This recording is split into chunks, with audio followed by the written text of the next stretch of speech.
a gente olha com muito entusiasmo, né? Tem tudo para ser feito no Brasil em relação à infraestrutura, né? Quando você olha para saneamento, os números são horríveis. Você olha para o setor elétrico, né? A gente correu agora recentemente risco de apagão. Você olha para o setor de telecom, a gente acabou de ter leilão de 5G, também tem mais de 150 bilhões de demanda de investimentos. Quando a gente olha para o setor de transportes, a gente nasceu falando de estradas ruins, o Brasil não tem ferrovia. Então o Brasil tá inteiro para ser feito, é um país em desenvolvimento, tem muita coisa para ser feita.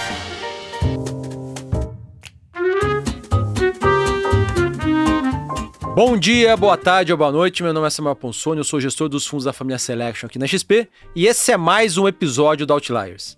Como de praxe, tenho aqui, hoje, virtualmente, comigo a minha amiga Carol Oliveira, que é coordenadora da área de análise de fundos na plataforma da XP. Tudo bom, Carol? Tudo ótimo, gente. Infelizmente, estou aqui de recuperação, de uma cirurgia, mas estou aqui de coração com vocês. Um prazer estar com vocês hoje. E hoje o nosso convidado é um cara chamado Túlio Machado. Ele é sócio e gestor na XP Asset e é o responsável por toda a área de fundos de infraestrutura lá dentro da XP Asset. Túlio, obrigado por aceitar o nosso convite aí para esse bate-papo. Obrigado Samuel. Obrigado, Carol. Obrigado a todos os Outliers. O episódio de hoje vai ser um pouco diferente e parecido com o que a gente fez com o pessoal da Solis Investimentos. Para quem não lembra, o pessoal da Casa Solis, né, Investimentos, uma casa focada em gestão de FDICs. E o que nós fizemos com o Ricardo Binelli naquela ocasião foi fazer uma parte introdutória mais educacional sobre FDICs. E hoje a proposta aqui para o Túlio vai ser meio parecida, de a gente fazer uma introdução, dar uma mergulhada aqui no mundo desses fundos de infraestrutura, que... Até conversando com a Carol anteriormente, né? A gente fala assim, é o setor de infraestrutura. A Carol tem até um comentário legal sobre isso, né? Que, enfim, vou deixar ela falar, não vou dar spoiler, mas essa ideia são tipos de fundos muito bacanas, tem uma diferença bacana do ponto de vista de imposto de renda, né? Eles são isentos de imposto de renda, a maioria deles, o Túlio vai falar bastante disso daqui. Enfim, essa é a ideia, pessoal. Então hoje vai ser um formato um pouquinho diferente, a gente vai sair daquele formato mais quadradão, nós vamos fazer um deep dive aqui, fazer uma mergulhada nesse setor de infraestrutura. Para quem não conhece nada, poxa, acho que hoje vai ser um episódio bacana para você conhecer e depois, se quiser se aprofundar mais, o Túlio vai deixar dicas aqui ao final de como se aprofundar mais, caso queira. Enfim, Carola, quer puxar aí, então o bonde? Primeiro, né, antes da gente falar um pouquinho da classe de ativo, vamos falar um pouco de você, Túlio. Fala das suas experiências, de como é que você acabou chegando na XP Asset, como é que você chegou no mundo de infraestrutura. Eu sou fora do eixo Rio-São Paulo, né? Nasci em Goiânia, minha infância foi toda lá, depois eu fui pro Tocantins, com 10 anos, meus pais se mudaram para Palmas, e aí eu fiquei até os 16 anos quando eu voltei para Goiânia, e eu cheguei em São Paulo em 2006, eu vim fazer GV, administração aqui em São Paulo. Em 2009 eu comecei a trabalhar no mercado financeiro, em uma boutique de M&A, então eu trabalhei com fusões e aquisições logo no início ali como estagiário, e depois eu entrei no universo de private equity, né, de investimentos, eu fui para o mundo de buy side, trabalhei numa gestora americana que chama Advent por 2 anos, fui analista na Advent, e em 2012 eu fui para o universo de infraestrutura, né, ainda em private equity, mas já focado no setor de infraestrutura, então eu estou há mais de 10 anos olhando esse setor de infraestrutura.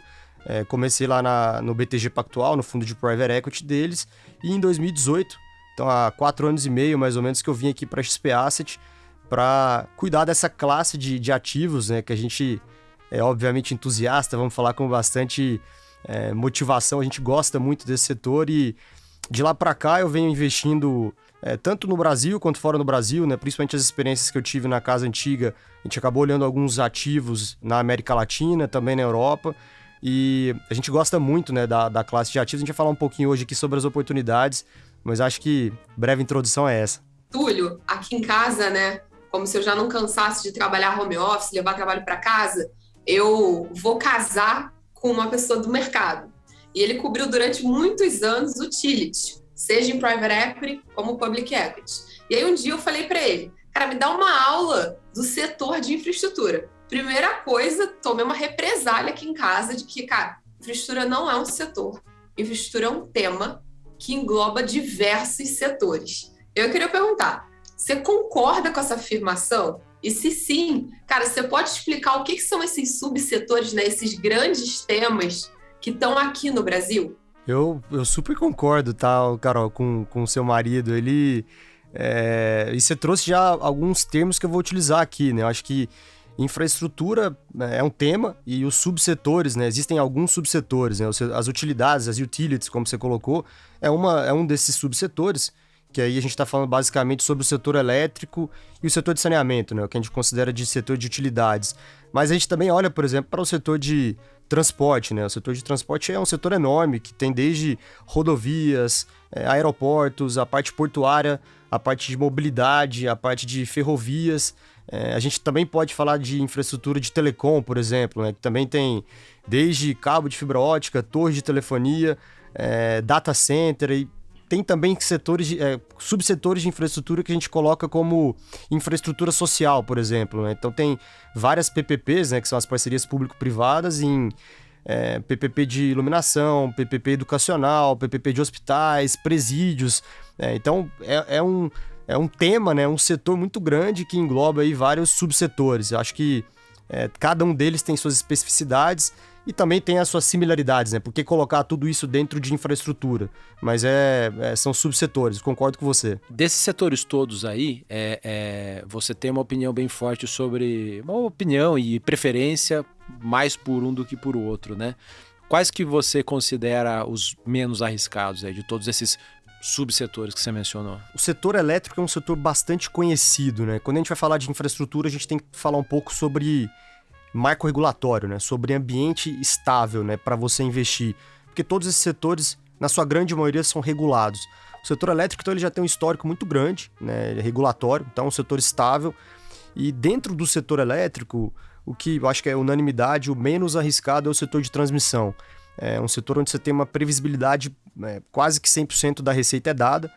Depois que você passa aquele período de maior risco, né, que é quando um projeto é pré-operacional, ou seja, depois de construído, esse projeto ele tem uma previsibilidade muito grande de receita, de geração de caixa.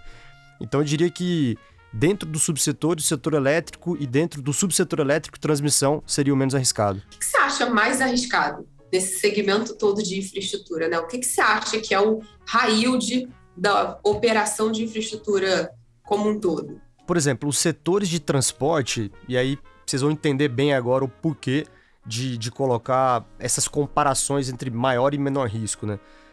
Quando a gente olha, por exemplo, para a transmissão, eu acabei de comentar, né? A RAP, que é a Receita Anual Permitida, ela é dada pela disponibilidade da linha. Então, se a linha ela fica disponível 100% do tempo, você tem aquela receita integralmente. Normalmente, as linhas elas ficam disponíveis por volta de 99,7%, 99,8%, ou seja, quase 100%, que aquela receita que você tinha previsão, você recebe. Quando você vai para subsetores de infraestrutura, onde você tem o risco de demanda, né, o risco top line, que eles dizem, né, a sua receita ela não é tão... Ela é previsível, mas ela pode ser frustrada. E a gente traz alguns exemplos, por exemplo, no setor de transportes. No setor de transportes a gente tem rodovias, aeroportos e a parte portuária. Esses setores todos, eles são muito previsíveis, porque normalmente a rodovia ela tem uma previsão de passagem de carros, inclusive rodovias que são rodovias que você vai para o litoral. Você sabe que nos feriados ela vai ficar mais cheia, no final de semana ela fica mais cheia, mas ela pode ter uma frustração. Então, é muito linkado ao PIB daquela mesorregião, né? Então, tem uma elasticidade em relação ao PIB muito importante. Se a economia daquela região cresce mais, se você tem mais movimentação de cargas, obviamente que você tem uma elasticidade, uma movimentação maior ali de passageiros, de carros, etc. Então esses setores eles têm um pouquinho mais de risco do que um setor de transmissão que a receita é muito previsível. E aí, por que eu estou dizendo isso, né? A gente acabou de viver a pandemia, né? Houve uma frustração imensa desses setores. Imagina aeroportos que ficaram fechados em alguns casos, ou que os voos foram reduzidos demasiadamente. O setor de transmissão, ele passou pela pandemia ileso, os ativos que já eram operacionais, enquanto uma rodovia também que ficou sem movimentação, ou um aeroporto que ficou fechado, teve uma frustração de receita, e aí você entra, muitas vezes, até com o poder concedente, com um pedido de reequilíbrio econômico, porque houve um efeito de força maior dentro do contrato, né?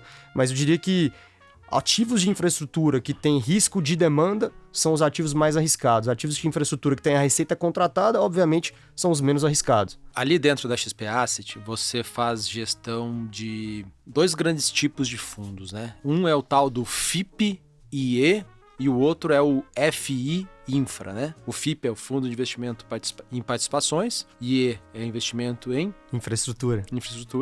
e é infraestrutura. E o FI Infra é a mesma coisa, né? Só que mais voltado para renda fixa. Mais voltado para renda fixa, não. Voltado para renda fixa. Acho que começando do básico aqui, explica pra gente o que é um FIP-IE e o que é um FI Infra, né? Um Fundo de Investimento em Infraestrutura. Pode parecer que é a mesma coisa, né? Mas não é. Acho que a gente está fazendo uma análise top-down aqui interessante. A gente falou primeiro de infraestrutura, né? Para entender esse tema, essa classe de ativos, e agora a gente traz para o universo de investimento de gestão de recursos, né? Como é que a gente pode investir e, basicamente, essas duas siglas que o Samuel trouxe, né? FIP-E e o FI-Infra, né? O FI-Infra, são veículos, né? São fundos de investimento para você investir no setor. Então, como é que a gente se organiza como gestora para apresentar para os nossos clientes, para os nossos investidores cotistas, as possibilidades, as alternativas de investimento em infraestrutura? O FIP-E, então, como o próprio nome diz, é um fundo de investimento em participações em infraestrutura. É uma lei de 2007, a Lei 11.478, e ela permite investimentos no setor de infraestrutura, tanto dívida quanto equity, né? O FIP de infraestrutura, pelo próprio nome, é um fundo de participação, então ele remete mais à equity, né, a uma participação societária, embora ele também possa investir em crédito, né, em dívidas. Tem uma redação específica dentro da 578, né, que são da CVM dos FIPs, que para um FIP investir em crédito, ele tem que ter algum tipo de ingerência, ele tem que ter alguma participação na companhia, seja via conselho, mesmo como conselheiro observador, mas ele precisa ter algum tipo de ingerência para ser caracterizado uma dívida dentro de um FIP. Agora, o FI Infra, o Samuel, ele conseguiu traduzir bem, né? É um fundo incentivado em infraestrutura para renda fixa, para crédito. Então, essa modalidade ela cresceu bastante nos últimos anos, até por uma instrução também da CVM, a 606, que os fundos 555, né, os fundos de crédito, passaram a poder ser listados em bolsa. Então isso destravou bastante, né, essa indústria. Já existia os FIIs infras, mas fundos fechados, né, fundos de plataforma, que tem prazo de resgate, né, fundo D30, fundo D60, e essa classe 606, os FIIs infras agora listados em bolsa, vem crescendo bastante, né? Na XP Asset, por exemplo, a gente tem os dois produtos, os dois veículos. A gente tem um FIP-E, que é o XPIE11, um fundo de 2019, que é um fundo híbrido, ele investe, então, no que o FIP permite, né? Crédito e equity. E a gente tem o nosso XPID, o XPID11, que é um FII infra que só investe em debêntures incentivadas, dentro da lei das debêntures incentivadas da 12.431, né? Que são as leis das debêntures de infraestrutura. Só uma pausa aqui, né? O Túlio está citando vários números. Assim, tem algumas instruções ligadas à CVM, né? A CVM é o órgão regulador do universo de fundos, regula também empresas. E essa lei que você acabou de falar, essa instrução, é uma instrução normativa? Eu não sei o que é. É da Receita Federal, né? Ou não? A 12.431 é uma lei, né? É uma lei. É a lei das debêntures incentivadas. Então, assim como existe a lei dos FIPs, né? A lei 11.478, existe a lei das debêntures incentivadas. São as leis que criaram essas classes de ativos ou de fundos. Perfeito. Ou seja, existem as regras, né? As debêntures incentivadas não são todos os setores que podem emitir, todas as empresas em setores que podem emitir debêntures incentivadas. Você tem algumas restrições, até mesmo de pré-pagamento, né? No mínimo 2 anos de investimento podem ser criar lastro para investir em debêntures incentivadas. Então, a Lei 12.431, ela abarca tudo isso, ela tem as redações específicas para você conseguir enquadrar uma debênture incentivada ou não. E assim, a gente está falando de incentivada, né? E da Lei 12.431. O incentivo, na verdade, sim, eu vou falar aqui, mas queria que você explicasse melhor. O incentivo é para o investidor, né? É o investidor, aliás, para o investidor e para quem tá empreendendo, né? O investidor tem isenção de IR ao investir nesses tipos de fundos ou de ativos e, por consequência, em tese, fica mais fácil para esses tipos de empresas aí captarem, né? É isso aí, Samuel. É isso, né? É isso, eu acho que essa é a cereja do bolo. Por que foi criada essa lei? Isso é uma forma de incentivar as pessoas físicas a financiarem o setor de infraestrutura. Então, quando essas regras, essas leis foram criadas, a gente, por exemplo, no universo aqui da XP, né, na nossa plataforma, a gente tem mais de 4 milhões de pessoas físicas que investem com a gente. Se você dá isenção de imposto de renda para essa pessoa, você incentiva que essa pessoa ajude a financiar uma classe, um setor que demanda muito capital. Então, no FIPE, as pessoas elas têm isenção na renda e no ganho de capital. Ou seja, se você recebe um dividendo, um rendimento desse fundo, ele é isento de imposto de renda, e se eventualmente você compra a cota por R$75, R$80 e vende ela com algum ganho de capital, você também tem isenção de imposto de renda. O mesmo vale para o FII Infra.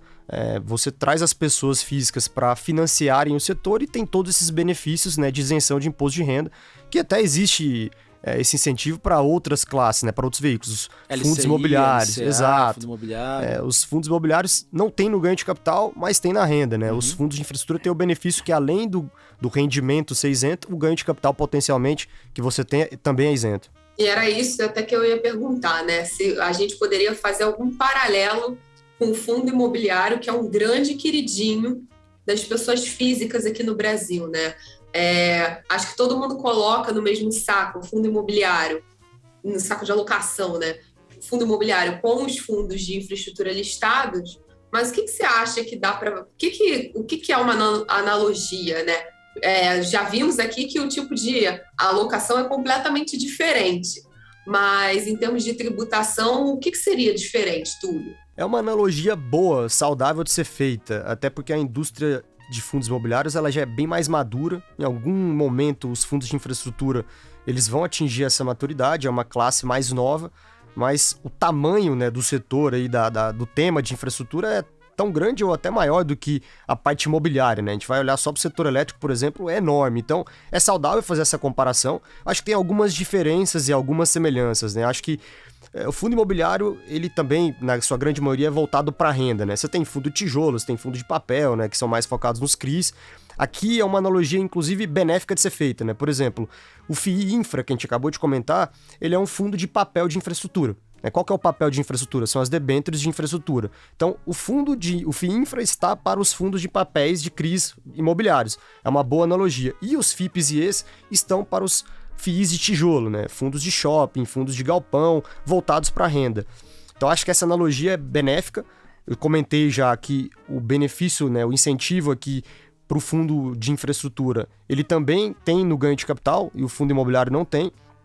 Só que tem algumas diferenças também importantes, né? O fundo imobiliário, por exemplo, na sua grande maioria, consegue fazer distribuição de rendimentos mensais. Os FIIs infras a gente também consegue fazer distribuições mensais, mas os FIPs e ES a gente normalmente não consegue ter essa mesma recorrência. A recorrência passa a ser trimestral, semestral, em alguns casos até anual, porque são normalmente empresas investidas, né? E a empresa ela tem a demonstração financeira publicada uma vez por ano, e normalmente quando você faz a publicação da demonstração financeira que você tem a distribuição de dividendos, de proventos. O XPE, por exemplo, que é o nosso FIPE listado, a gente tem uma recorrência trimestral, então já é uma diferença, por exemplo, para os fundos imobiliários, né? Fundos imobiliários então recebem um aluguel e com a renda do aluguel ele distribui os rendimentos, os dividendos, enquanto no FIPE, quando é um fundo de participação, recebe dividendo. Quando é um fundo de crédito, né, que tem alguma dívida subscrita, pode distribuir via PMTs, né, pagamentos de juros e amortizações. O XPE, para fazer de novo aqui o nosso exemplo, é um fundo híbrido. A gente carrega tanto dívida e equity, por essa razão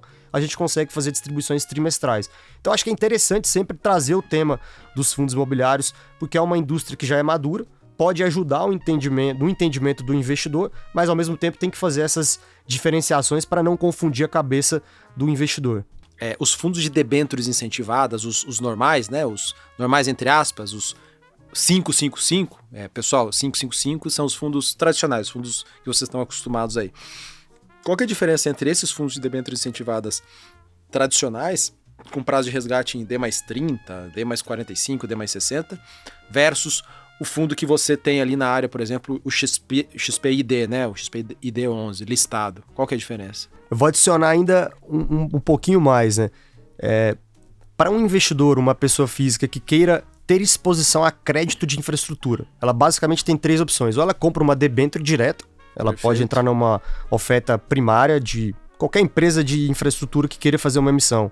Ou ela pode, eventualmente, entrar em 2 tipos de fundo. Esse fundo que você trouxe, 555, são esses fundos de plataforma que tem prazo de resgate, né? Um fundo que tem 30 dias para resgatar, se você resgata hoje, você recebe em 30 dias, 60 dias, etc. E os FIIs infras listados, né? Que é o que a gente está falando um pouquinho, que o XPID é um exemplo desse. Fazer primeiro a diferença dos 2 fundos, né?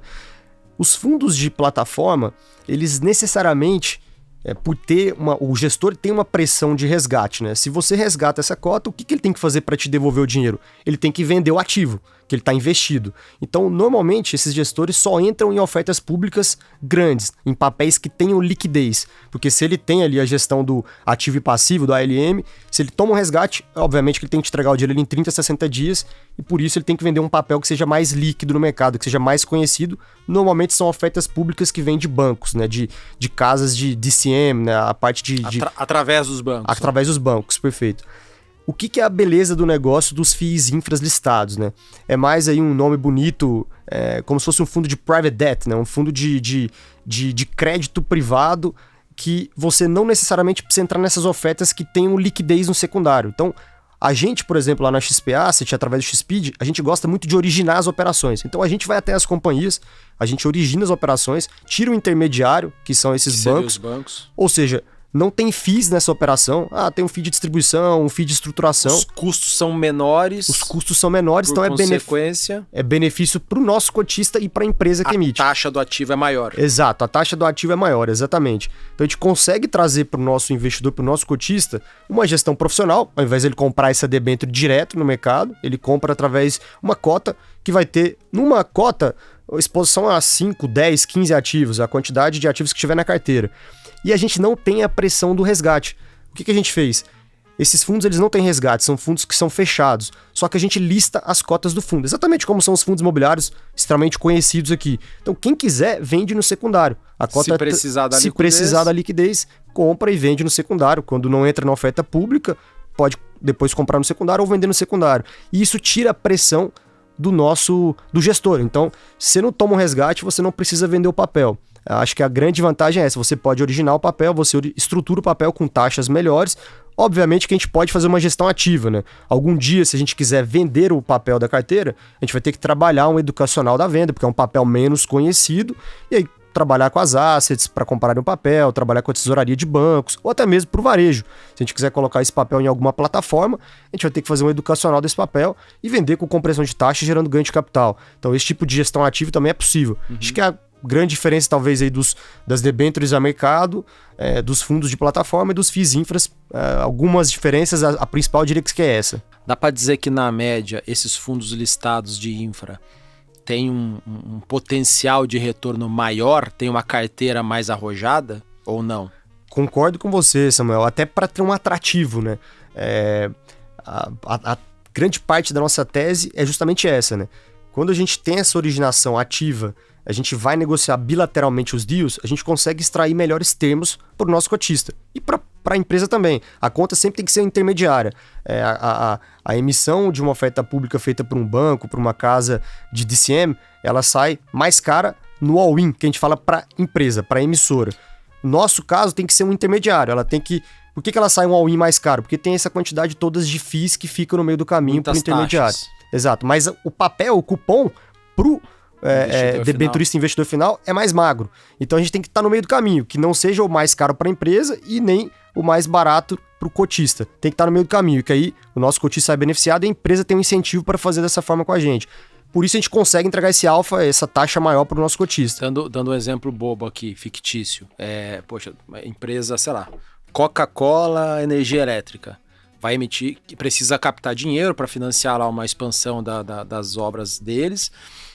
E aí, se eles viessem via um banco tradicional, qualquer banco, sei lá, os custos para eles seriam 5 milhões de reais e a taxa final para o investidor seria, por exemplo, IPCA mais 5. Agora, se vocês fazem diretamente, batendo lá na porta da Coca-Cola Energia Elétrica, talvez os custos totais fossem 2 milhões e a taxa final para o investidor seria IPCA mais 6.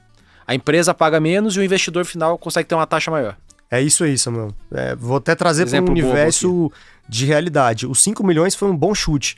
O nosso custo para a empresa são aqueles custos inevitáveis, né? Que é o custo do advogado, às vezes B3, CVM. Vai ser 10 vezes menor, vai ser 500 mil reais. E aí a sua taxa final que você colocou, né, quando ela é feita por um banco IPCA mais 5, é um bom chute também, esse IPCA pelo menos entre 50 pontos a 1% acima, entre meio a 1% acima. Então, ou seja, há benefício, né? O nosso investidor, ele tem esse benefício de comprar a cota do fundo ao invés de comprar um papel diretamente. E aí eu acho que, assim, sendo muito sincera, gente, eu acho que está sendo esquecido uma classe Que aí você tá deixando aqui a minha seara de fundos alternativos chateada. Que eu acho que a gente falou de listados, debênture de infraestrutura, fundos abertos na plataforma, né, fundos condominiais, mas tem os fundos fechados que também não são listados, Túlio. E aí até uma coisa que é legal, já pegando esse gancho, vou emendar uma pergunta na outra. Quando a gente, obviamente, a gente está falando de liquidez, complexidade dos projetos, mas quando você, enquanto gestor, pensa, vou fazer um fundo líquido, vou fazer um fundo listado, vou comprar direto uma debênture, enfim, até o investidor, ou vou fazer uso de um fundo fechado sem a listagem. No que você difere em política de investimento ou não difere tanto assim? Não, você trouxe... Agora acho que a gente vai fechar praticamente a nossa prateleira de produtos da XP Asset de infraestrutura. Faltava falar, Carol, dos alternativos fechados, né? Que nada mais são do que, por exemplo, um fundo de private equity focado no tema, né? Vamos usar a sua expressão, de infraestrutura, nos subsetores de infraestrutura, que inclusive nós temos, né? Tem o XP Infra 3, que foi uma oferta para investidores profissional, né? Uma instrução 476, que a gente captou e investiu em projetos. E eu acho que quando que a gente consegue tomar essa decisão, Carol? Por exemplo, se a gente for investir em projetos Greenfield, né? O que significa Greenfield? São projetos pré-operacionais que vão ser construídos. É melhor a gente entrar com um fundo fechado, porque o tempo de maturação desse investimento é maior. Então, mês que vem vai ter leilão de transmissão. A gente, se quiser, constitui um FIP fechado, com prazo de 10 anos, muito semelhante a qualquer fundo de private equity, fundo de venture capital, com período de investimento de 4, 5 anos, aloca esse capital em qualquer tipo de leilão, não necessariamente de transmissão, de rodovia, de aeroportos, de saneamento.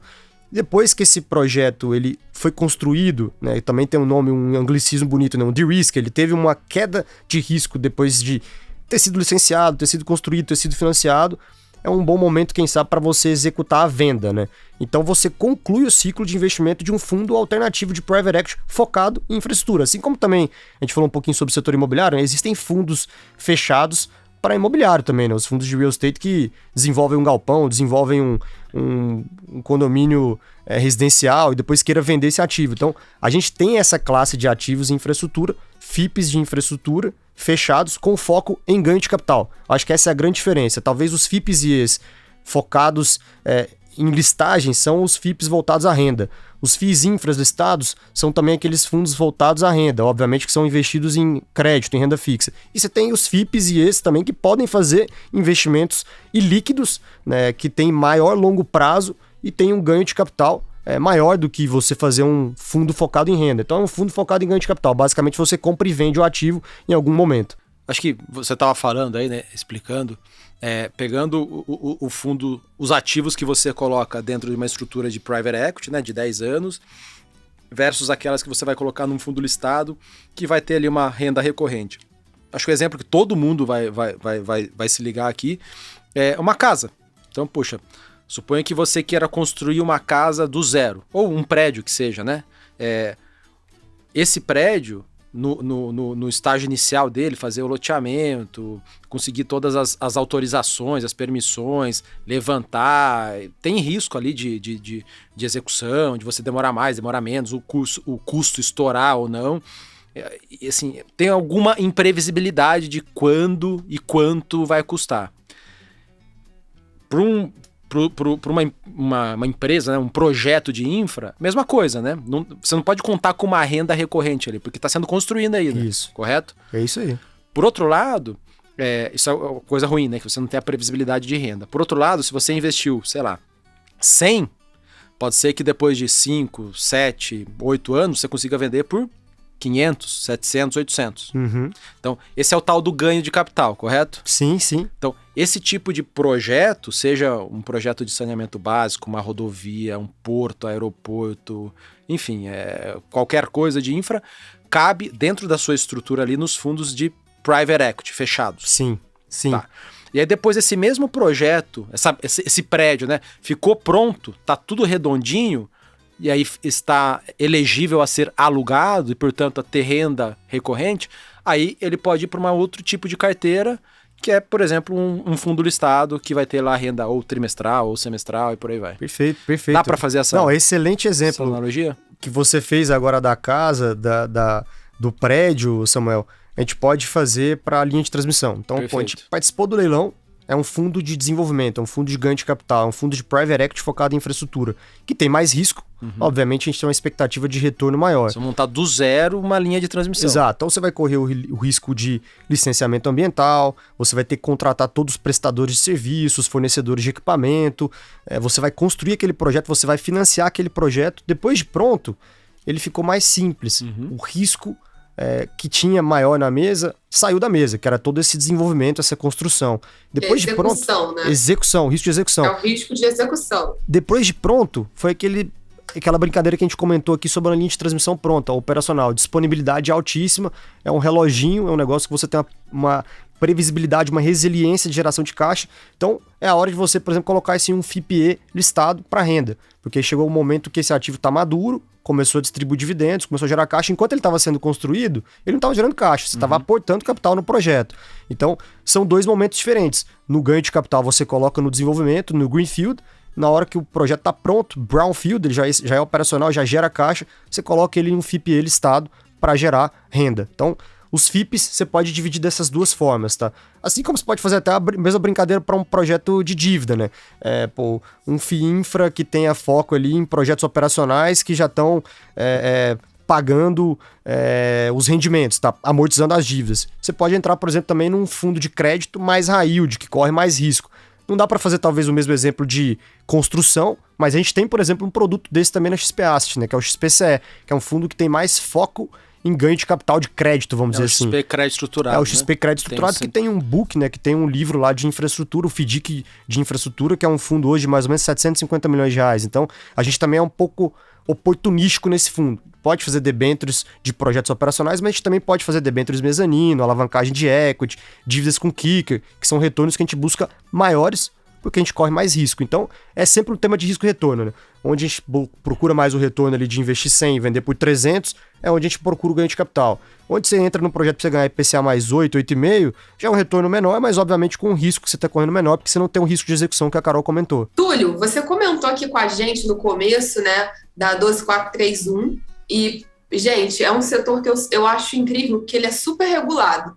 O tema é regulado, os subsetores são regulados, tem muita legislação em volta dos fundos, em volta dos ativos. E aí o que diz assim, eu, por exemplo, sou uma empresária de sapatos, aí eu falo, eu vou fazer uma debênture de infraestrutura isenta. Eu posso fazer? Tem alguma limitação para quais setores podem ser atingidos com esse benefício da isenção do imposto de renda? Tem sim, Carol.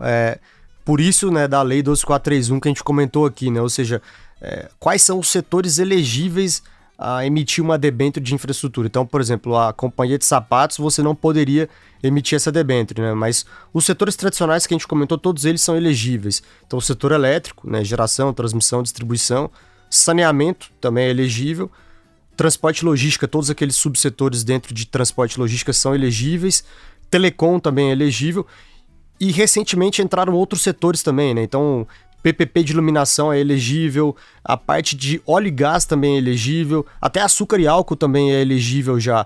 Essa portaria ela vai sempre sendo atualizada, mas acho que eu consegui a abrangência aqui hoje dos principais setores é mais ou menos essa, tá? Você falou algumas vezes ali do setor de energia elétrica, que é o setor que você acaba tendo mais exposição hoje, né? E tem 3 grandes subdivisões dentro desse setor de energia elétrica, né? Que são as empresas de geração, transmissão e distribuição.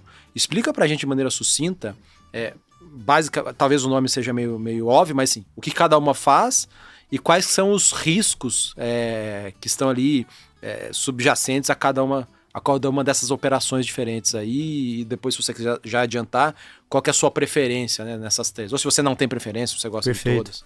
Acho que você resumiu bem, Samuel, são 3... Começa pela geração, então dá pra gente fazer uma analogia ali de uma geradora hidrelétrica, de um parque eólico, de um parque solar, tem vários tipos de geração também, que é onde a energia é gerada, propriamente dita.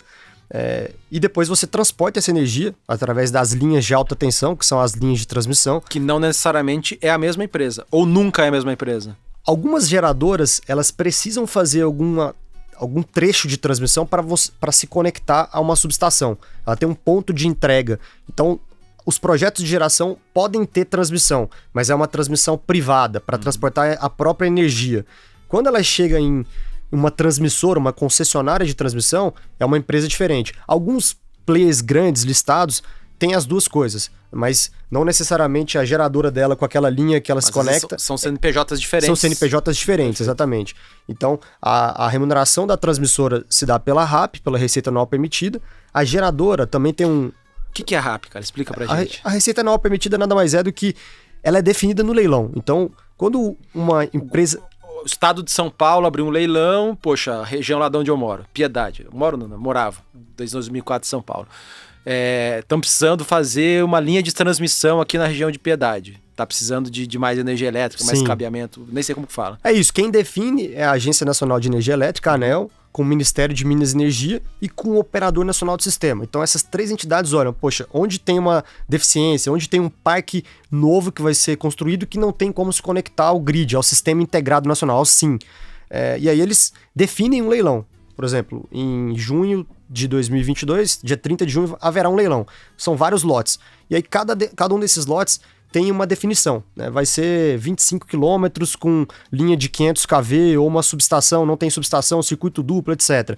Então isso é definido no leilão e é estipulado uma receita anual permitida. O governo, através lá do WOC regulatório, faz uma conta e fala, olha, a RAP, para você construir esse projeto vai custar 100 milhões de reais. Em média, o governo faz uma conta lá e vai dar, em contrapartida, 10 milhões de reais de RAP, de receita anual permitida. Qual que é o critério para você vencer aquele lote? Várias empresas se habilitam, participam do leilão, é o maior deságio na RAP.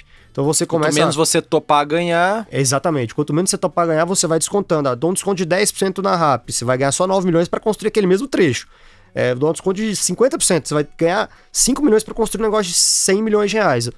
Claro que tem eficiências que a empresa consegue... que ela consegue, né? Ela às vezes consegue um CAPEX menor, ela contrata de forma mais eficiente, ela faz um RFP, ela traz empresas de construção que vão dar bids ali para fazer aquela obra, ao invés de 100, fazer por 80, por 70. Então esse é o critério para você definir sua RAP. Por 30 anos, depois que você venceu, você é o vencedor. Aí tá garantida aquela receita corrigida por inflação por 30 anos. Tem um período para você construir e depois que você constrói, você entra naquela fase boa de desfrutar somente dos fluxos de caixa, disponibilidade alta. Quem paga é o governo, seja federal, seja estadual. A RAP é um negócio que a gente nunca viu ser defaultado, né? Nunca teve um problema de pagamento nas RAPs. Cada ente do setor, até mesmo a gente, paga lá uma tarifa que é a TUST, né? A tarifa de uso da transmissão. Então é super pulverizado. Por exemplo, a gente tem algumas empresas de transmissão... não é o governo, somos nós que pagamos. Somos nós, são os entes do setor. Então, por exemplo, várias empresas de geração pagam TUST. As empresas de distribuição também pagam. Então, é um negócio super pulverizado. A gente, quando emite uma nota de RAP nas nossas empresas, às vezes são 900 boletos. Então é super pulverizado, né? As empresas de distribuição, as empresas de geração pagam. Então é um negócio que, mais uma vez, é quase que um risco soberano. Física, se eu olhar na minha conta lá acho que é Eletropaulo aqui, nem sei onde que é. Neo Eletropaulo, vai aparecer alguma coisa vão estar em cargos setoriais, né? Você não vai ver a RAP especificamente, mas embutido nessa conta que chega na sua casa tá a RAP. A conta final, a conta pagadora final, que aí chegando já agora, né?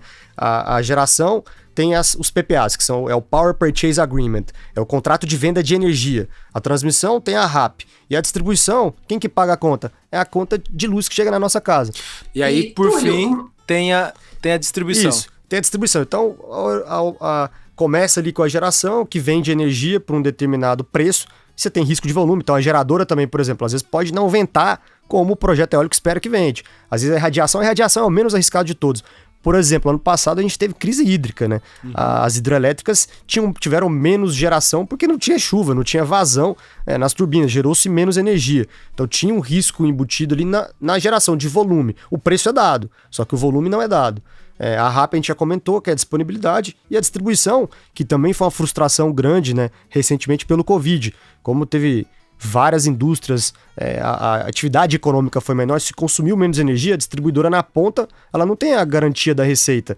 é dado pelo consumo. Então, se você consome mais energia... E aí a distribuidora é outra empresa. É outra empresa. E é um risco que, dentro dessa cadeia, até voltando para a raiz da sua pergunta, Samuel, é o mais arriscado. É o ativo que, por exemplo, voltando para sua pergunta, né? É o que a gente não investe hoje. E ainda bem que tem players que investem, sabem ganhar dinheiro. É um negócio, é um business que é muito mais intensivo em gestão. Você vê o tempo inteiro na rua alguém trocando poste, o transformador que queimou, inadimplência é alta. Durante o Covid as pessoas pararam de pagar a conta. Então é outro negócio de distribuição. A transmissão vem... assim, sei lá, naquelas estradas, no meio do mato. É isso. E aí a distribuição é dentro da cidade. É isso. Dá pra generalizar dessa maneira? Você, por exemplo, tem algumas linhas de transmissão dentro da cidade também, né? São Paulo, pelo tamanho que é, a gente tem algumas linhas de transmissão subterrâneas, a gente tem subestações dentro da cidade de São Paulo, que muitas vezes a linha de transmissão em alta tensão, ela entrega em uma subestação, abaixa, muitas vezes não, é isso que acontece, abaixa a tensão e ela entra na rede de baixa tensão, que é normalmente 12 kV, a mais baixa de transmissão é 69 kV. Depois, quando ela entra na baixa tensão, ela entra na cidade, que vai para sua casa. Então, quando ela sai da distribuidora, da transmissora e entra para a distribuidora, ela entra em baixa tensão para distribuir para as pessoas diretamente, né? Mas é isso mesmo, transmissão você vê na estrada, normalmente aqueles linhões grandes e aquelas subestações normalmente que não são tão bonitas aos olhos assim de quem está numa paisagem urbanística, mas é necessário que tenha, né? Bom, Túlio, vamos aqui voltar para o nosso roteiro aqui mais tradicional. Fala um pouco de como que tá o time que você toca ali dentro da XP Asset e também já emendando uma outra pergunta aqui, como que é a interação sua com outras áreas? A gente já teve aqui no passado o Fausto Filho, que toca lá os fundos de crédito da XP Asset. A gente teve recentemente aqui com o Felipe Matos, né, que toca os fundos mais de Special Situations. Enfim, essas duas perguntas em uma aí, por favor. Boa, a área a gente começou, Samuel, em fevereiro de 2018, então tem 4 anos e meio. A equipe hoje, nós somos 6 pessoas. 2 pessoas começaram praticamente comigo, André Rocha e Eduardo Borges. Foram as primeiras pessoas que chegaram ali logo em maio e junho. E a gente tem esses mandatos que eu comentei, né? Tem os FIPs e tem os fundos de crédito. E você trouxe aí 2 pessoas, coincidentemente, que vieram aqui e que são do nosso comitê de investimentos. Então, o Fausto tem uma experiência muito grande, né, em crédito. Então, ele é o responsável hoje pela XP Vista, né, a asset da XP, que tem alguns investimentos alternativos, né, a classe de infraestrutura, a classe de Special Situations, crédito e a parte imobiliária. Então, o Fausto está no nosso comitê de investimentos, a gente tem muita interação com ele. E o Felipe Matos também, ele faz parte do nosso comitê de investimentos pela experiência também do Felipe em crédito, né? O Felipe trabalhou muitos anos com crédito estruturado, crédito high yield. Então, no XPCE, por exemplo, a gente tem a nossa estratégia de infraestrutura e ele tem a estratégia de crédito estruturado mais high yield. São 2 membros do comitê que você citou e que a gente tem interação aí semanal, né? Mais do que uma vez por semana a gente se fala. Então, o time basicamente hoje é esse, a equipe dedicada à infraestrutura, que são 6 pessoas, e todo o aparato que a XP tem, né? Não só de comitês de investimentos, mas a área de RI, back-office, área de controles, área jurídica da XP, enfim, tem uma série de pessoas que estão ali no middle e no back nos ajudando para que a área tenha sucesso. Uma outra pergunta aqui também, se juntar tudo que você e o seu time cuida, né, monitora, quanto que vocês têm sob gestão, mais ou menos? A gente está hoje com quase 2 bi, Samuel. A gente está com 1.800 sob gestão. Acho que nos próximos 2 meses a gente deve atingir esses 2 bi com algumas liquidações que estão previstas. E em 4 estratégias, né? 2 estratégias de equity, os FIPs e ES, né? O XPIE e o Infra 3. Um é um fundo listado, o outro é um fundo de ganho de capital de Private Equity. E tem os 2 fundos de crédito, né? Que é o XPID 11 e o XPCE Infraestrutura. Então, são 2 fundos de crédito, um listado, o outro não. Pensando nas carteiras dos fundos que vocês fazem gestão hoje, existe alguma predominância setorial? Hoje, diria que 85%, 90% do nosso investimento no setor de energia, né? Então, os FIPs, por exemplo, a gente está 100% focado no setor elétrico, em transmissoras e geradoras. E nos fundos de crédito a gente conseguiu mais diversificação. Então a gente já fez financiamento de projeto de telecom, por exemplo, né, de fibra ótica, de torre de telefonia. A gente tem financiamento também relevante em saneamento. Então hoje a gente tem umas 4 operações de saneamento. A gente também já fez financiamento para empresa aeroportuária. E a gente está sempre analisando coisas novas, né? A gente já analisou bastante o setor portuário, e a gente quer cada vez mais diversificar, né? Para o nosso cotista não só ter ativos diversificados, mas também setorialmente eles estarem diversificados. A gente enxerga isso de forma muito positiva. Quando a gente fala de fundos fechados, a gente fala de projetos de empresas que estão nascendo. Mas quando a gente fala, por exemplo, de um FIPA listado, você estava falando agora para a gente, cara, a gente pode ter ativos de crédito, debêntures, por exemplo, ou a gente pode ter participações em empresas. Essas empresas, elas necessariamente vão ter capital aberto em bolsa ou vão ser empresas de capital fechado? Os dois podem existir, Carol. Uma boa pergunta também.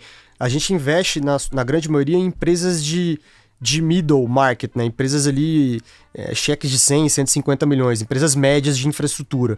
Infraestrutura são cheques muito grandes, então 100, 150 milhões de reais são considerados cheques médios. E essas empresas, na sua grande maioria, são fechadas. Algumas vezes elas fazem ali a abertura, viram a SA para fazer uma emissão de uma debênture, etc. Mas elas não são empresas listadas em bolsa. Pode acontecer algum dia que a gente tenha um investimento muito grande em uma empresa listada em bolsa, né? O FIP tem uma participação societária em uma empresa listada em bolsa, mas hoje os nossos projetos são todos em empresas de capital fechado. Ao longo do papo aqui você já falou, você já deu várias pistas dos fundos, mas para a gente fazer um resumo, que a gente entrar um pouco na tua cabeça para o cenário atual, o que você está enxergando aí do mercado, vamos tentar resumir aqui então. Então, você tem basicamente aí 4 linhas de investimento hoje, né? Tem lá o XP Infra 3, que é um fundo de private equity fechado, que já captou, não dá para entrar mais, quem entrou, quem não entrou vai ter que esperar uma próxima oportunidade. Esse é um fundo de qual que é o prazo de duração dele? Ele é um fundo de agora 8 anos de prazo remanescente. Faltam 10 anos. Lá era atrás, um fundo de 10 anos. Era um fundo de 10 anos. A gente já conseguiu vender uma empresa agora, que foi a Gemini, uma transmissora. A gente vai ter um retorno excelente, por volta de IPCA mais 30, quase 3 vezes o dinheiro em 2 anos investido. Então, caramba, a gente está bastante contente. E tem a Ox dentro desse fundo, que em breve também é 100% operacional. E a gente vai buscar em algum momento um evento de liquidez. Mas esse é um fundo de private equity e ele não vai captar mais. E essa grana que você quando vocês começaram o fundo, não era a previsão desinvestir nem parte em 2, 3 anos. Mas não se acontecer, vocês vão fazer. Exato. Se tiver uma oportunidade, a gente vende e a gente vai retornar esse capital para os nossos investidores. Você não vai reinvestir essa grana? Nós vamos devolver o capital para os investidores. Esse fundo ele tinha um prazo de investimento mais curto, de 3 anos. Uhum. Então agora o período de investimento dele acaba já em janeiro de 23. A gente tomou a decisão de devolver esse capital para os investidores e começar já a estampar ali um track record, né? Bem anterior à média de qualquer fundo de private equity. Ficou menor, Perfeito. Então, esse é um fundo que, legal, captou, private equity, é o mais arrojado da grade que vocês têm, correto? É isso. Perfeito. Aí tem um outro, que é o XP IE11, que é um fundo mais focado em participação acionária, mas que tem também um pouco de dívida, né? É isso, um fundo de uns 450 milhões de reais de patrimônio líquido. Tá, que começou lá em 2019, 2019, falou, né? Isso. Listado. O que, assim, de novo, você já deu pistas, mas o que você espera entregar de retorno nesse fundo ao longo do tempo? O XPE foi um fundo que a gente marketeou, né, no levantamento dos recursos ali no fundraising, por volta de IPCA mais 7 líquido. Hoje o fundo está bastante descontado, então ele está entregando para quem entra agora, né, a cota R$ 76, R$ 75 reais, por volta de IPCA mais 12 líquido. Né? Essa é a taxa interna de retorno do fundo. Se eu pedir autorização lá na XP e me autorizarem, se eu comprasse hoje, com esse preço aí entre 75 e 77, 78 reais, esse programa vai ser exibido daqui a algumas semanas. O preço pode mudar, mas se comprasse, por exemplo, a 75, 76 reais a cota, o retorno implícito ali é em torno de IPCA mais 11, IPCA mais 12, é isso, líquido de imposto de renda. É isso, exatamente. É um retorno bem alto. É um retorno muito interessante que grande parte desse retorno, Samuel, claro que a tese está sendo entregue. Isso, obviamente, se tudo der certo ali, né, nas empresas e tal. A tese tem sido entregue no sentido de os projetos estão ficando operacionais. Em alguns desses ativos a gente entrou na fase pré-operacional com dívidas conversíveis, a gente protegeu a estrutura. Só que grande parte desse retorno hoje, né, eu comentei, o fundo ele foi marketeado, ele foi levantado com um retorno-alvo de IPCA mais 7,5, 7. Se dá a queda da cota, né? A cota patrimonial é próximo de R$100. A cota na tela hoje está a 75. Então esse retorno hoje é uma oportunidade de investimento que é o que você colocou, a taxa interna de retorno, a expectativa de entrega é de IPCA mais 12. Não significa que... Isso é uma grande diferença também que muita gente não entende, né? O dividend yield, né, que é o reais por cota que você recebe naquele ano corrente, é o famoso dividend yield. A taxa interna de retorno, a TIR, do projeto, se dá no longo prazo. Então você faz um modelo financeiro que contempla os 30 anos da concessão da transmissora, por exemplo. Então não necessariamente você vai receber IPCA mais 12 naquele ano. Perfeito. Mas ao longo do tempo, se você investir R$75, você vai receber seu capital a IPCA mais 12, né? Durante esse período, se você carregar a cota e o fundo for um fundo estático, né? Não tiver novas ofertas. Mas é isso. E esse fundo, ele tem distribuição de proventos? Tem, trimestral. Trimestral. É isso. E essa distribuição, ela pode oscilar. Bem Pode mais. oscilar. Pode ter uma volatilidade maior do que outros tipos de fundos de dívida, por exemplo, de renda fixa. A gente sempre dá um guidance de o ano corrente e o próximo ano, né? A gente dá uma estimativa do dividendo daquele ano. Então, esse ano, por exemplo, a gente começou o ano falando em 10,50. A gente já mudou para 12. A inflação aumentou um pouquinho, a gente fez uma venda de um ativo que foi um sucesso. Então, a gente está sinalizando R$12 por cota. A gente já pagou R$4,14 só esse ano.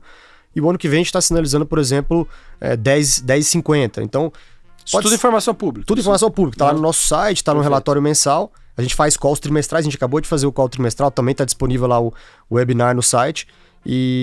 Então, é um fundo que a gente está também contente com a performance dele. As cotas caíram, obviamente, por uma questão macro de mercado, né? Os juros, quando a gente começou esse negócio, era mais próximo lá dos 2%, estava próximo do low.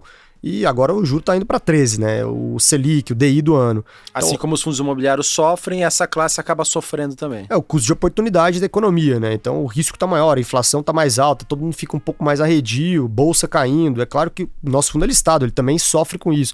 E o que é mais importante para tudo isso que a gente está falando é a NTNB longa, é a curva do tesouro direto longa. Esse é o custo de oportunidade mais próximo da duration que a gente tem, uma NTNB de 2035. Essa NTNB, quando a gente fez o fundo, era IPCA mais 3, 3,5. Hoje ela está IPCA mais 5,5, quase 6. Então é claro que esses 3% de diferença machuca também a cota do fundo.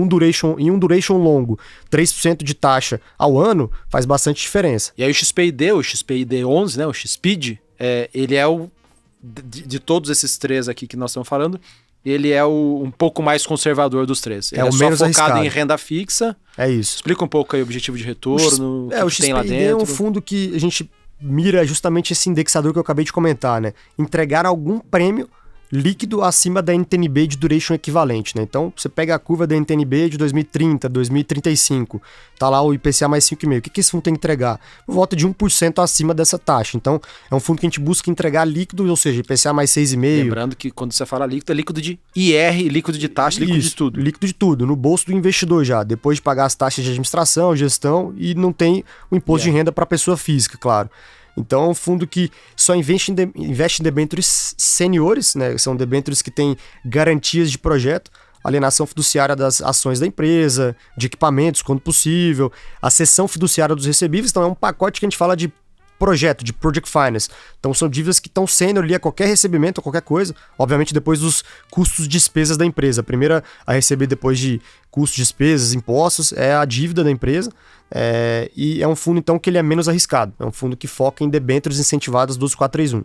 E esse fundo também ele é listado em bolsa, ele é negociado lá na bolsa, e assim como os fundos imobiliários em geral, assim como o XPIE, ele também sofreu. Sofreu. Hoje ele tá por volta... O retorno implícito dele tá quanto, mais ou menos? Hoje a gente mira, né, o IPCA mais 6,5, 7 que eu acabei de comentar, num cenário de temperatura e pressão normal. Hoje, com esse desconto, ele também está por volta ali de uns R$85. Ele está entregando quase IPCA mais 10, né? IPCA mais 9,5, isento. Então, também, se você observar, né, em relação ao XPIE, que está entregando 12, o XPID, o XPID está entregando 10. E esse prêmio de 2%, ele faz bastante sentido quando você olha para a infraestrutura. Uma coisa está investindo em crédito sênior e a outra coisa está investindo em equity, que é subordinado ao crédito. Então, esses 200 pontos, esses 2% de diferença, conversa bastante, né? Então, o mercado está precificando de forma... Parece que faz refletir sentido. O risco, exato. Última pergunta aqui o XPID tem distribuição de proventos também. O XPID faz distribuições mensais. Mensais. Então, exato, ele é um fundo que se assemelha mais nesse sentido de recorrência de distribuição a um fundo imobiliário. Dentro do XP Crédito Estruturado, que ele é um fundo que tem várias estratégias de crédito, você tem lá tem um nome técnico aqui em inglês, né? O book, você tem uma parcela do risco que é o seu time que toca. É isso. É isso, Samuel. O XPCA tem algumas famílias, né? Perfeito. Desde o D15, né, que é um fundo de 15 dias de resgate, o 120, o 360, tem o Prev, High Yield, e essa família toda ela tem mais de 3 bilhões de reais de patrimônio. Uhum. O que a gente toma posição? A gente toma... O book de infraestrutura tem posição só no 120 e no 360. Ou seja, nos fundos que têm prazo de resgate mais longo, porque as nossas operações elas são mais longas, as operações de infra. Claro que a gente não faz uma operação aqui muito longa, para não descasar com o passivo do fundo, ou quando a gente faz isso é uma posição pequena, que tem a liquidez, a gente faz operações de durations mais curtos e com taxas mais altas, né? Aqui é um fundo de infraestrutura mais oportunístico. Tá bom. E uma coisa até que eu queria, que aí eu acho legal a gente falar, que dado a gente ter esse IPCA, esse indexador, o investidor ele escolhe, a gente tem a classificação XP na plataforma, tá, gente? Quando ele não está indexado a IPCA+, é porque o gestor faz uma operação de hedge, de seguro, para transformar esse indexador em CDI. Então, você tem debênture, fundo de infraestrutura em IPCA ou em CDI, e a gente chama de debênture incentivada redeado ou não redeado, que é a troca do indexador. Então, isso aí, cara. Acho super curioso, dado que digamos assim, não é um jeitinho, né? Mas é um instrumento que o investidor tem, disponibilizado pelo gestor, para não necessariamente correr risco de infraestrutura atrelado à inflação, e sim atrelado ao CDI. É isso aí, Carol. Mas nas tuas estratégias você não faz isso, né? Nas estratégias do XPCE a gente faz o DAP, a gente faz o hedge. Tá. Porque é um fundo que o indexador o benchmark é CDI. Então a gente...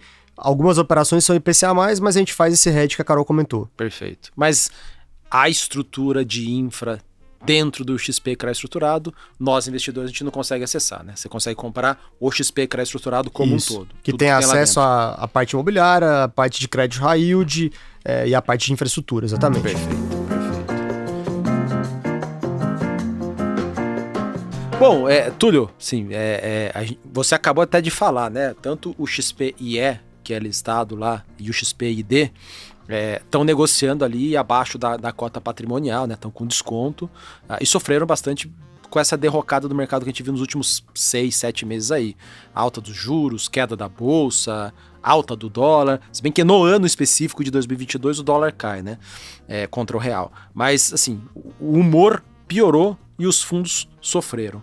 Queria que você explicasse duas coisas pra gente aqui. Primeiro, o que aconteceu que fez de maneira sucinta, né, que fez os fundos sofrerem, e como que tá a tua cabeça olhando daqui para frente, para esse setor especificamente, setor não, né, eu comendo bola aqui, Carol, para essa classe de infra. Eu acho que você trouxe 2 pontos já na pergunta importantes, Samuel, que é, primeiro, os juros de longo prazo, que é o indexador aqui que a gente já comentou para precificar esse tipo de ativo. Então, com a curva longa abrindo tanto, né, a NTNB que saiu de 3 foi para 5,5, 6, é claro que o custo de oportunidade para essa classe sofre. Então, tá aqui uma primeira explicação, que é a taxa de desconto desses ativos aumentarem, né? Então, quando aumenta a taxa de desconto, o valor presente é menor, reflete isso na cota.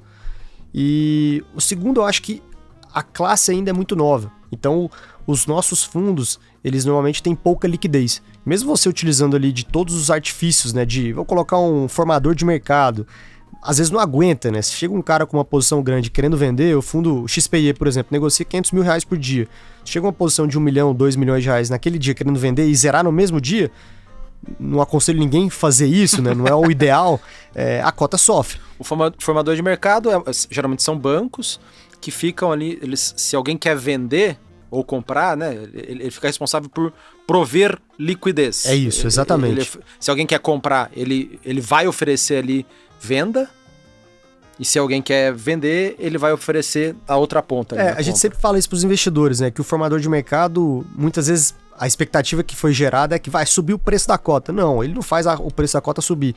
Ele muitas vezes amortece a queda. Ele vai ajudar a ter menos volatilidade. É o que a gente fala também, os anglicismos, né, Samuel? Que a gente tenta evitar, mas o bid to ask, o preço de compra e de venda, quando não tem um gap muito grande, exato, ele tenta trazer isso para um intervalo menor, ou seja, dar liquidez para o papel. Perfeito. Então acho que esses 2 aspectos, né, de liquidez e de juros, fizeram com que os fundos tivessem uma queda nas cotas, Mas caíram meio que em linha com outros fundos de infra, né? Até uma pergunta que a gente tinha listado aqui, acabou não fazendo.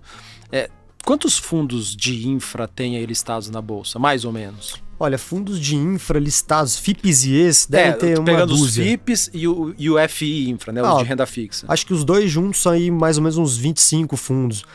Uma dúzia para cada, vai. Deve ter hoje mais ou menos uns 12 FIPs e ES listados, devem ter uns 12 FIs infras listados. É mais ou menos isso. E a liquidez desses fundos? Os mais líquidos negociam quanto por dia? Olha, os mais líquidos, talvez o maior fundo de infra hoje é um fundo de uns 3 bi de reais. Que é o qual? É o da Perfin ou não? Eu acredito que o Cadif 11 do Kinea seja o maior, que é um fundo, era um FDIC que virou um FI infra. Ele deve negociar aí por volta de uns 2 milhões e meio, 3, faz um tempo que eu não olho. E dos FIPs e ES, provavelmente pode ser o Perfin, o maior dele, que é o da Perfin.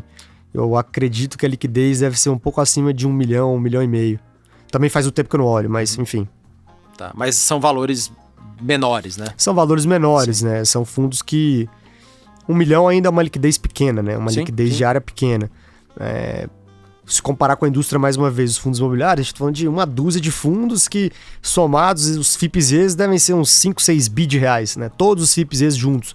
É a mesma coisa para os FIIs infras, né? Se você somar todos aí, você deve somar uns 6 bi, 7 bi de reais. Então ainda é uma indústria pequena, mas que vis-a-vis o tamanho do tema, o tamanho da classe, né, de infraestrutura, tende a crescer, à medida que esse educacional que a gente está fazendo aqui hoje é super importante, as pessoas vão conhecendo, ganhando mais conforto, sabendo investir, sabendo precificar os riscos de infraestrutura, óbvio que eles existem, e cada vez mais essa indústria vai crescendo, vai ajudando a financiar, os bancos de fomento vão diminuindo, a participação do BNDES, dos bancos de fomento estão diminuindo cada vez mais.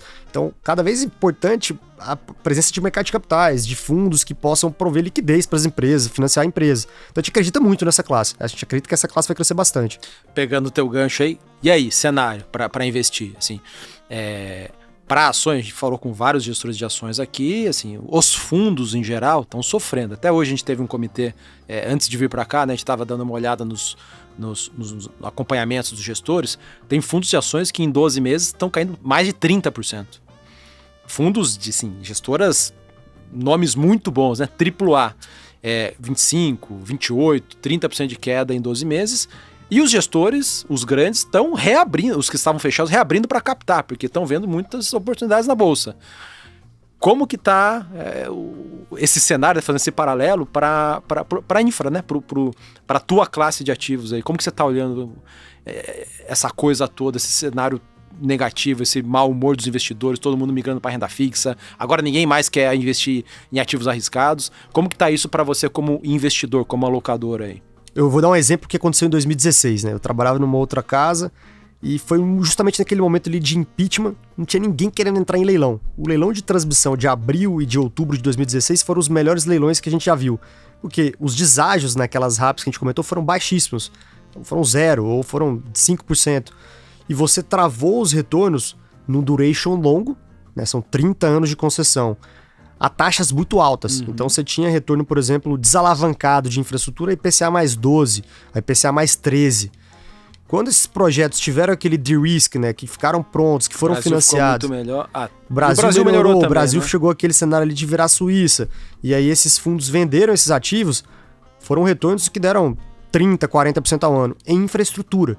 Então a gente vivencia um momento, claro que devido às proporções, mas um momento macro semelhante. Taxas de juros lá em cima, todo mundo com bastante aversão a risco. É um momento que é o mais difícil para você captar, mas Sim. Se você consegue captar e alocar bem os recursos, num horizonte daqui a 4, 5 anos para você vender esses ativos, podem ser retornos muito bons. Então a gente olha com muito entusiasmo, né? Tem tudo para ser feito no Brasil em relação à infraestrutura, né? Quando você olha para saneamento, os números são horríveis. Você tem uma demanda de 700 bilhões de reais, quase 1 trilhão de reais nos próximos 10, 15 anos. Você olha para o setor elétrico, né? A gente correu agora recentemente risco de apagão. Então você tem que continuar investindo em geração, em transmissão de energia, na modernização das distribuidoras. Você olha para o setor de telecom, a gente acabou de ter leilão de 5G, também tem mais de 150 bilhões de demanda de investimentos. Quando a gente olha para o setor de transportes, a gente nasceu falando de estradas ruins, o Brasil não tem ferrovia, de os portos são precários, então o Brasil está inteiro para ser feito, é um país em desenvolvimento, tem muita coisa para ser feita. Se tiver um ambiente regulatório estável e você conseguir fazer de forma inteligente, organizada, protegendo os riscos, o que a gente se propõe a fazer, né, através dos fundos, né, ter uma gestão profissionalizada, fazer uma diligência bem feita, a gente acredita bastante, né? A gente está muito empolgado com o novo marco de saneamento, por exemplo, então a gente acredita que é um momento bom, difícil para conseguir captar, mas bom para investir. E seja em dívida, seja em equity. Sempre assim, né, cara? É sempre assim, é o contrário do sentimento do investidor, né? Que se você pudesse montar uma carteira do zero, hoje, o que você compraria, Túlio? O nosso histórico aqui tem sido... A gente gosta do que a gente fez até agora. Tem dado certo de fazer fundos com essa possibilidade híbrida, de investir em equity, de investir em dívida. Dívida agora, de novo, está um momento bom para você colocar dinheiro. Os retornos estão altos, estão parecidos com retornos de equity, se você souber estruturar bem. Deixaria esse mix entre dívida e equity e setores, todos esses que a gente falou, que a gente gosta, né? A gente está muito empolgado com saneamento, a gente está muito empolgado com transição energética, a gente conhece bastante setor elétrico, então investimentos em solares, empresas hoje firmando, né, assinando contratos de venda de energia bilateralmente, não necessariamente participando só de leilões regulados. O setor de transportes também com bastante oportunidades, concessões de rodovias, privatizações de companhias docas agora também acontecendo.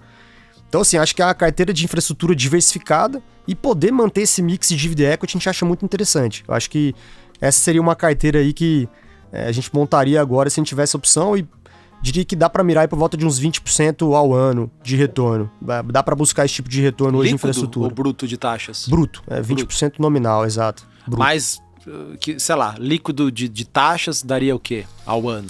Dá uns 16%, 17%. Depois se tirar todos os FIIs, né, de taxa de administração, etc. Chutando baixo aí uns 15, 16. Exato. Líquido de R, né? Líquido de R. Se a gente for fazer isso através de fundos isentos, né, que é o nosso caso aqui, a gente está falando aqui de um IPCA mais 12 líquido ou por volta de IPCA mais 15 bruto, né, que são retornos interessantes. Boa. E você acha que isso está relacionado com o marco do saneamento que aconteceu, não vou dizer recentemente, mas há poucos anos atrás? Sem dúvida, Carol, sem dúvida. Traz essa estabilidade, né, que a gente precisa, né? A gente só vai colocar o dinheiro num negócio que a gente sabe que tem regra prevista, né? Esse é um negócio que, o risco da canetada que o Samuel brincou, ninguém quer correr. E a gente foge muitas vezes desses setores que são ainda não maduros ou que não tem uma agência reguladora forte, uma regra bem definida. E o setor hoje de saneamento a gente considera um setor estável, um setor que a gente quer colocar dinheiro, porque a regra está bem definida. E tem muita oportunidade, né? Infelizmente, como eu disse, os números são muito ruins. É uma questão até de saúde pública no Brasil, né? É um investimento que você investe R$1 em saneamento, infraestrutura de saneamento, você economiza 4 em saúde pública. São dados aí da Organização Mundial da Saúde. Então, é muito importante. Tem regiões do Brasil que a gente tem menos de 50% de água tratada, menos de 10% de acesso e coleta, tratamento de esgoto. Então, é urgente, né? É um tema que a gente discute muitas vezes outras coisas, mas a gente esquece de coisas básicas. Saneamento é um negócio realmente muito básico e tem que ter, né? Tem que ter esse negócio urgentemente, né? A gente passou muito tempo, demorou muito tempo para acordar. Agora, nos últimos anos, tem crescido e a gente está, de novo, muito otimista com o setor. Dá para dizer que a área de infra tem essa pegada mais ESG, investimento em energia solar, eólica, ou não necessariamente? Não, total, Samuel, total. Tem tudo a ver. A gente contratou, inclusive, uma consultoria. Os nossos fundos, eles têm... eles não são fundos verdes, né? Mas eles têm essa consultoria para falar, esse investimento que você está fazendo aqui, ele é um investimento verde ou não, ele tem um risco grande, você precisa tomar cuidado. Algumas coisas são inevitáveis, por exemplo, você vai investir numa rodovia. É claro que os carros não são totalmente elétricos hoje, né? Tá começando essa indústria aqui no Brasil, mas solar e saneamento é totalmente ESG. Se você vai, por exemplo, sistema isolado, que a gente tem uma planta térmica lá, o que se utilizava para gerar energia era óleo diesel. Você tirou do sistema óleo diesel e colocou agora a biomassa, né? Que é uma energia limpa. Então, a gente tem essa pegada ESG sem dúvida nos nossos fundos, sim. Se quiser investir hoje nos fundos aí que estão disponíveis da tua área, home broker, fundos listados, é o XPID e o XPIE, é isso? Isso, é isso aí. Se vocês quiserem, então... listados, estão disponíveis. Entra lá no home broker da sua corretora preferida. Perfeito. Procura lá os tickers e leiam o relatório, procurem se informe antes. Isso. Procure um assessor ou gerente, ou seja lá o que for. E aí, se quiser comprar, é via home broker. Diferente da imensa maioria dos gestores que a gente trouxe aqui, não é uma plataforma de fundos e tal. Não são fundos 555, são fundos listados, os que estão disponíveis. Isso, o XPI é um FIPE listado e o FIINFRA é um 555 listado, é isso. Perfeito. Boa. E se quiser ter mais informações, sobre os fundos e sobre a área de infra? Onde acha? A gente tem os sites que a gente mensalmente divulga os relatórios e a gente faz os calls trimestrais. É o site da XP Asset ou é o site dos fundos? Ele tem o xpasset.com.br/XPID, que é o do FIINFRA, né, o XPID, e tem o xpasset.com.br/XPINFRA, que é o do XPIE. Lá vocês têm os relatórios mensais, relatórios trimestrais. Tem a carteira aberta, o webinar, a gente sempre grava, né, os calls trimestrais. Funciona como uma empresa listada, então tem o canal de RI, se tiver alguma dúvida, pode mandar que a gente responde rápido. É super disponível. Túlio, para encerrar aqui os nossos blocos de tantas perguntas, cara, foi sensacional essa aula educacional, né, setorial aqui de infra. Mas agora falando um pouco mais de você, que livro você está lendo nesse momento? Se você está gostando, se indicaria aqui pra gente. Boa, Carol. Quando o Samuel e você me convidaram aqui, eu assisto o programa sempre, eu fiquei pensando, poxa, eu tô lendo um livro que não é de finanças, né? Mas eu ganhei de presente e tô lendo, eu tô gostando. Acho que é um bom passatempo, é um livro de literatura, O Irmão Alemão, do Chico Buarque. É um livro que mistura um pouco de ficção, porque de fato ele teve o irmão alemão. E se passa aqui em São Paulo nos anos 60, então eu tô gostando, uma leitura rápida ali, tô para acabar. Acho que em breve eu volto aí pra nossa literatura mais de finanças.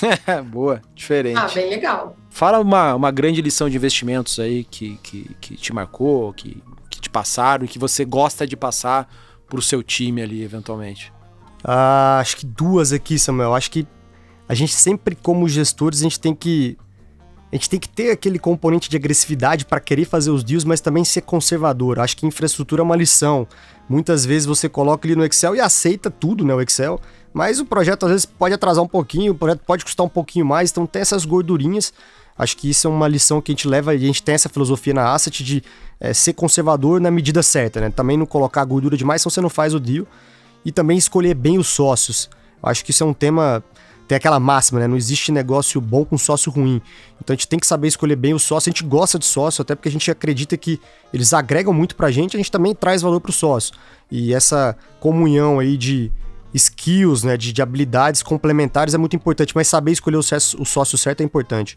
Túlio, se você tivesse que montar um checklist do zero para algum amigo seu que gostaria de investir em fundos de infraestrutura, mas sem aquela dica quente de dizer o nome e pronto, o que você colocaria nesse checklist? Olha, para investir em infraestrutura, em uma gestora, em um gestor, eu acho que é muito importante olhar o histórico, Carol. Olhar a equipe, o quanto tempo eles estão juntos e principalmente se o gestor ele já tiver histórico, né? O que a gente fala também, o nome bonito lá, o track record, né? O que ele já fez? Ele já entregou o retorno, ele já se propôs a fazer um negócio e entregou aquilo que ele prometeu? E diante também das adversidades, como é que esse gestor ele agiu? Então, infelizmente, a carreira de gestor de recursos, ela exige um pouquinho de tempo, de casca, né? Passar por crises, como é que você lidou com as crises. Eu acho que o teste aqui pra gente de Covid foi enorme, né? A gente tinha vários projetos em construção, né? Que as obras ficaram ali um tempo paradas, com dificuldade de entrega, insumos inflacionando muito. Então, assim, eu olharia principalmente para a gestora, né, para o track record do time, da gestora. Acho que é isso. Em que fundos que você botaria sua grana aí? Pode ser multimercado, fundos de ações, gestoras que você admira e que confiaria aí pelo menos uma parte dos seus recursos, tirando os fundos que você mesmo faz gestão. Boa. Não vale falar o meu, né, Samuel? Pode falar, mas esse a gente já sabe que você investe. Cara, eu gosto muito da DA, né? Foi um investimento a General Atlantic. A General Atlantic, eu tive a felicidade de trabalhar com o Martin Escobar na Advent, ele foi meu chefe. Em 2012 eles investiram na XP, foi acho que um dos maiores retornos que eles fizeram no mundo, né? O investimento da XP. Tenho bons amigos lá, acho que eles são realmente muito bons no que fazem e já se provaram algumas vezes, então colocaria meu dinheiro com eles. Pô, Túlio, obrigado pela aula, obrigado pelo seu tempo aí. Poxa, eu particularmente aprendi bastante aqui, não sobre o setor, sobre a classe. Apesar de ter estudado aqui e visto bastante coisa nos últimos dias, podemos aprender bem mais. Espero que os nossos espectadores também tenham aprendido. E é isso. Carola, valeu por mais uma, remoto dessa vez. Muito obrigada, gente. Foi um prazer estar com vocês, ainda que remotamente. Obrigado, Tulião, Carol. Obrigado, cara. Valeu, Samuca. Obrigado, pessoal. Valeu. Pessoal, nos procurem nas redes. O Túlio não é um cara público, Quem sabe no futuro, mas a XP Asset tá lá no LinkedIn, tem o site da XP Asset, eles não têm Instagram, precisam desenvolver, falar com a Manu lá, com o Elias. Eu tô lá como @samuel.ponsoni, a Carola tá como... E eu tô como @RSO_Carolina. É isso, pessoal. Então vemos vocês na próxima. Valeu!